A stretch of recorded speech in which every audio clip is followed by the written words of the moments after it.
Morning, everybody. So today we're going to do something a little bit different.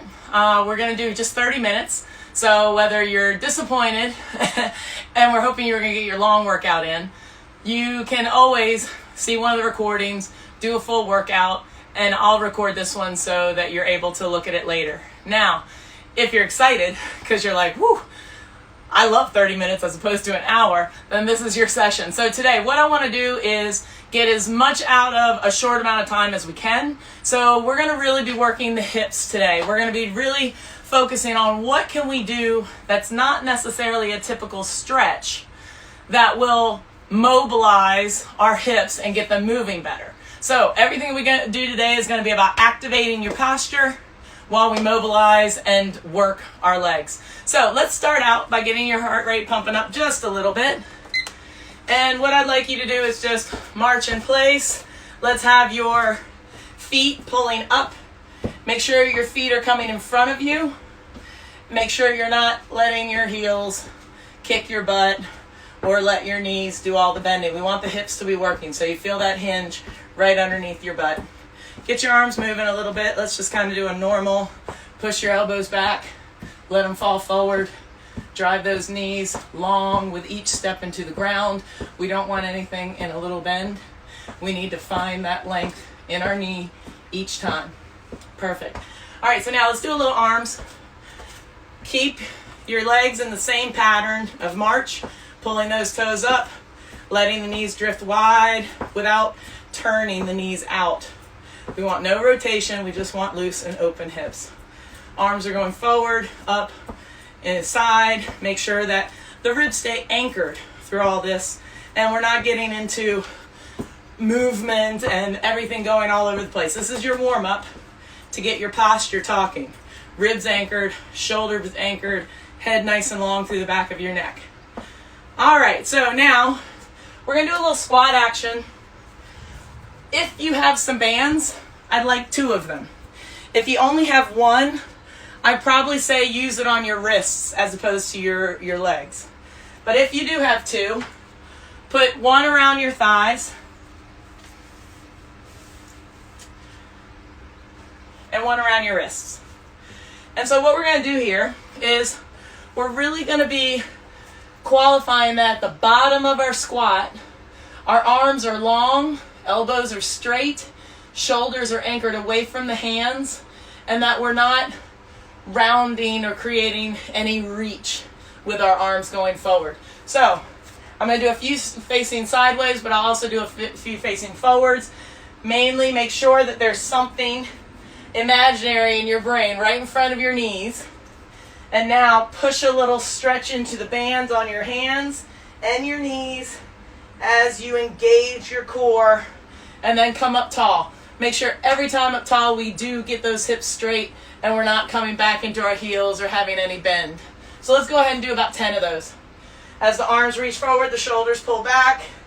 If there was an imaginary hand right in front of your chest, keep pushing your chest away from the imaginary hand without falling into your heels.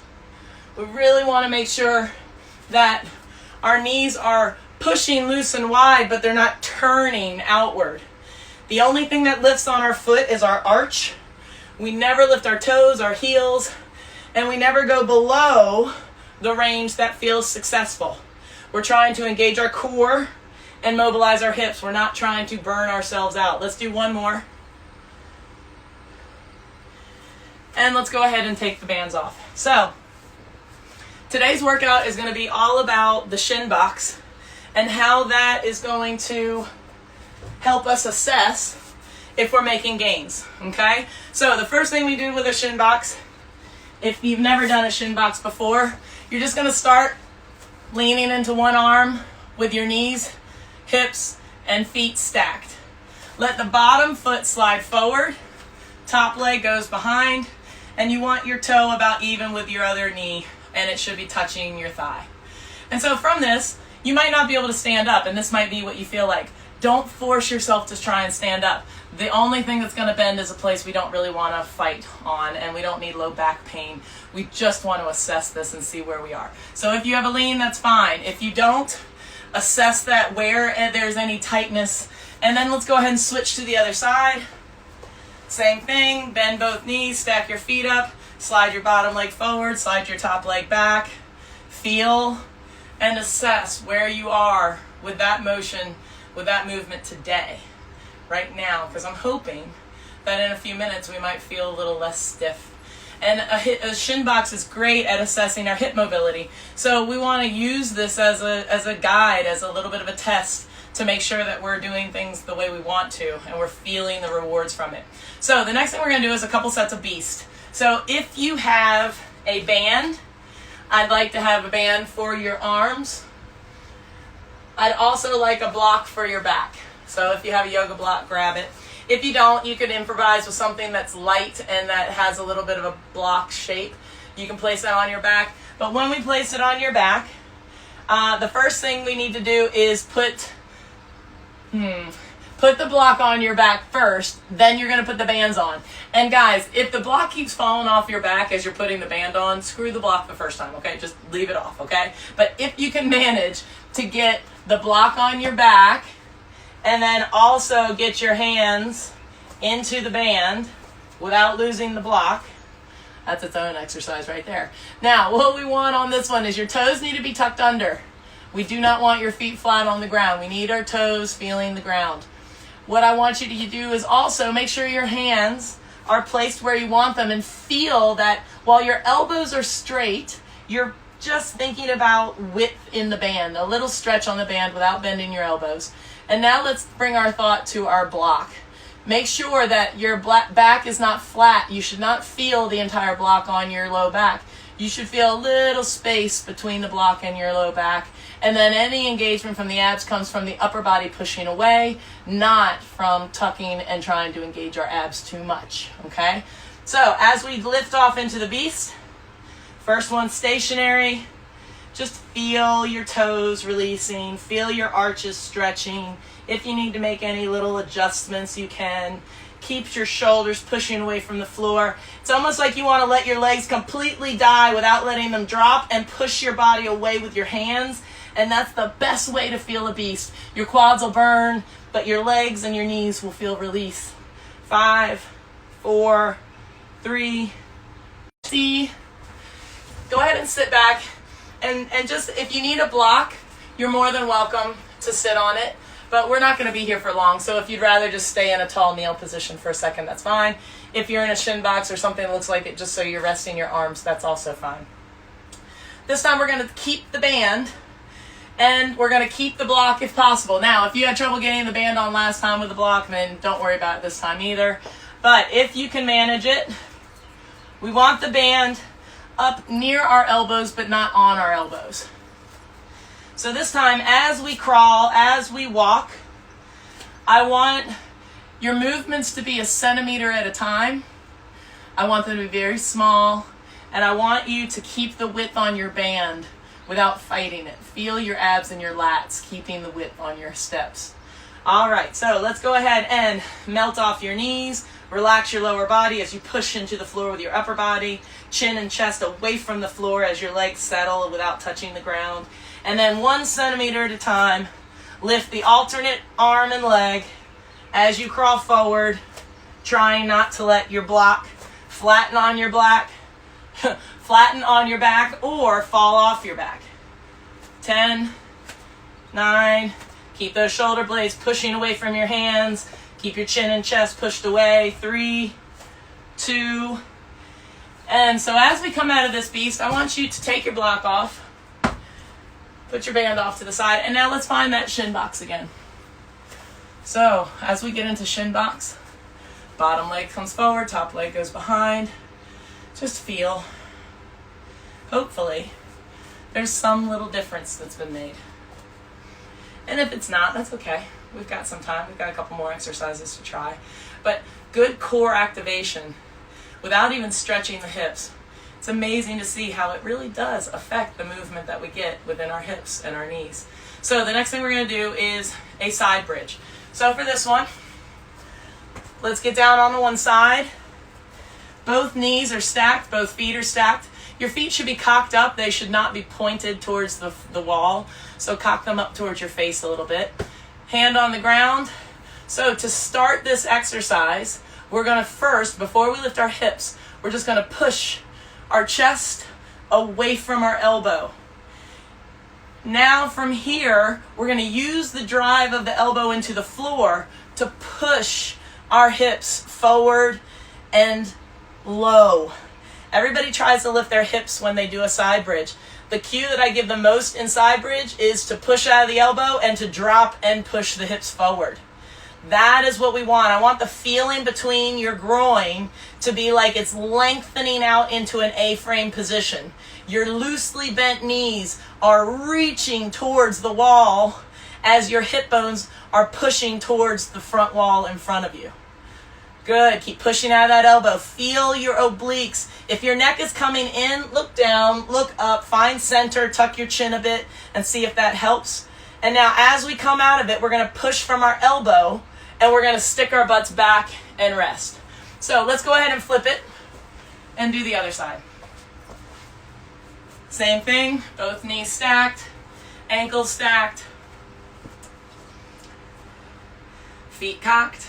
Good. And now, again, the first thing we do, go from sloppy shoulder to engaged core and abs. And now, after we push the elbow into the ground, now we push our hips forward.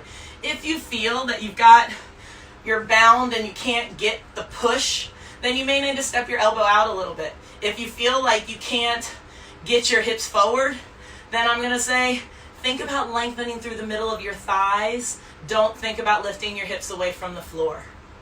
Good. Think about those bent knees, loosely bent knees, just driving length away from the hip bones while the ribs and the abs stay engaged. If my hand were right in front of your chest, push away from my hand slightly and feel how that engages your obliques and your abs a little bit more. And so from here, we're going to push out of our elbow to drive our butt up and out and to rest. Good. So we're going to flip over. We're going to do one more set. And so if you want, you can grab a little water if it's handy. But on this set, we're going to do something slightly different. So if this progression, because it makes it a little bit more difficult, if this progression challenges you in a way that causes pain or that just doesn't feel comfortable, then go back to the same one. You're going to do the exact same thing we just did. If anything causes you any issue, then you just hold and push through that first position. So if you want a challenge and it feels good, we're going to start in the same position.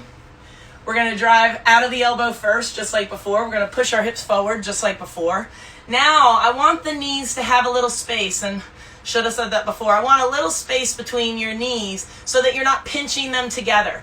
We want to feel that there's an A-frame, not necessarily a line, a zipper. We want to feel that space between our groins as we're pushing our hips forward. Now, on this exercise, I want you to imagine your bottom leg where it's touching the ground. You're going to push out of your elbow to stick that butt cheek up so you find the front or closer to the front of your kneecap on that bottom leg. Now, drive your hips forward by pushing out of your elbow and come back to where we just were. So don't let your knees touch. Just stick your butt up in the air by pushing your elbow into the ground and then push into your elbow to drive your hip forward and low. Let's go one more. Push out of the elbow to stick your butt up in the air. Think about your beast butt. And then push through your elbow to drive your hip into that space nice and low. And now stick your butt out as you push out of your elbow to come down. And let's flip it to the other side. Side bridges are great. Almost better than side planks because I find people when they're doing side planks, it's almost too challenging for them to do well. So this really allows you to manage what you can control along with a little bit of a stretch into that hip. So stack your feet, push through your elbow, drive your hips forward and into that position. Find that little space between your groin. Feel the lengthening A-frame position out of your groin. And now from here, push your butt up in the air from your elbow and then push through the elbow to drive your hips back into that position. There is no rotation through your back. We're pushing from the elbow to swivel in your butt to make your butt face upward. Keep your knees loosely apart and then drive your hips straight forward. Let's go one more. Push out of the elbow to stick your butt up in the air and to look towards the ground. And now push your hip forward as your elbow pushes into the ground. And using your elbow, drive your hips back and rest. All right, so let's go ahead and do another shin box. Let's see how that bridge or that side bridge affected you. Wow, that's a big change for me. Feels much looser. Not only does it feel looser, I can feel that I'm sitting up taller. There's less lean from me. So sometimes it's tempting to want the goal to be to sit up with no hand. Don't get caught up into that, guys. What's more important is that you're just being able to feel, wow, I was over here and that hurt and was stiff. Now I'm here and it feels looser. Sometimes it'll feel tighter, but it's because you're way up more than where you were before. You're finally feeling kind of the end ranges of tightness in a different place. So don't force yourself to feel, just assess. Flip that other side if you haven't already and just kind of assess that one more time. The next two things we do are really about, yes, your core activation on the next one, but they're really targeted towards your feet.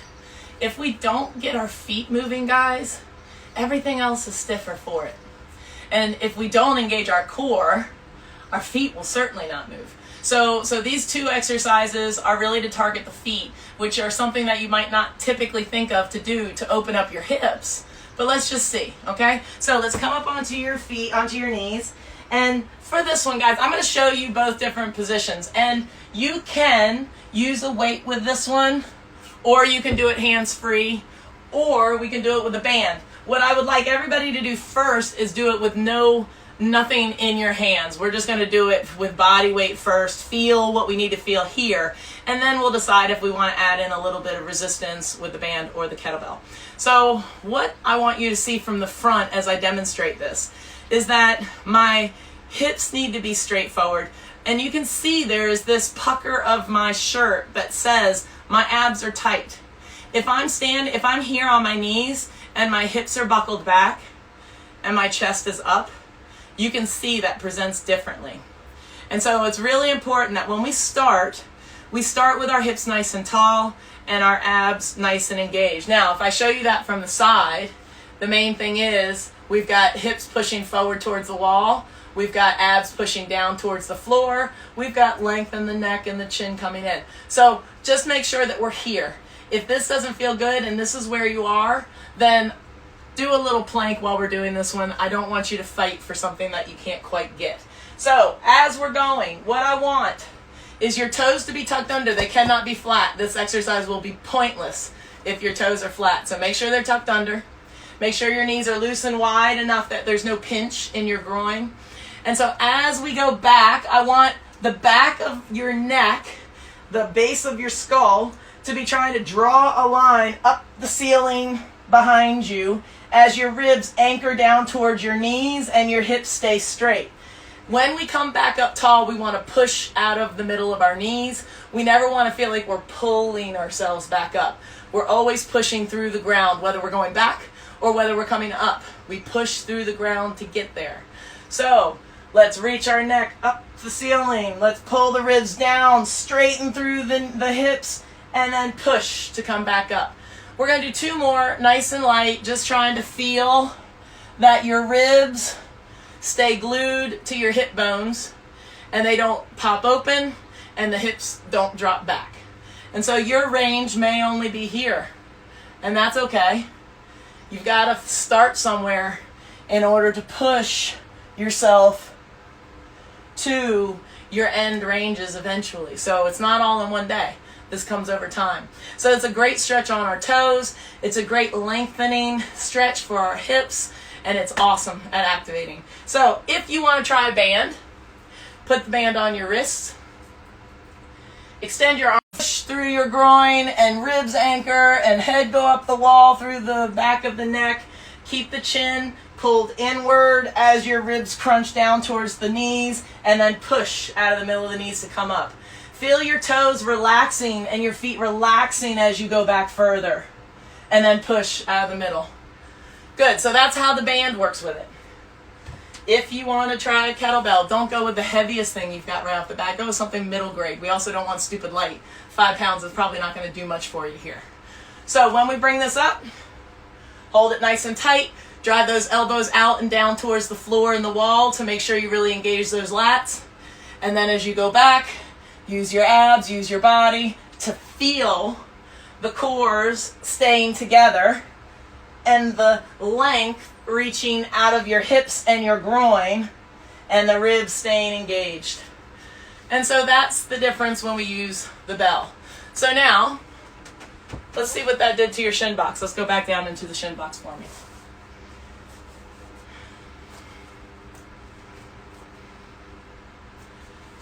Again, just feel it out. Switch it to the other side once you've felt one side out. The other one, I guess the side bridge, I felt such a change from. I don't feel as drastic of a change from my feet, but I can feel my feet moving better as I'm sitting here. I don't feel the tension in my toes of where I was holding my feet before. Now they seem a little bit more pliable onto the mat. So again, a lot of this is just feeling what we're experiencing. So the last thing we're going to do is a little ball rolling with our foot. So you have options here. You can use a lacrosse ball. You can use MYT-ROLLER. If you're using the MYT-ROLLER, put the balls to one end and use the wooden ball at the end of the stick.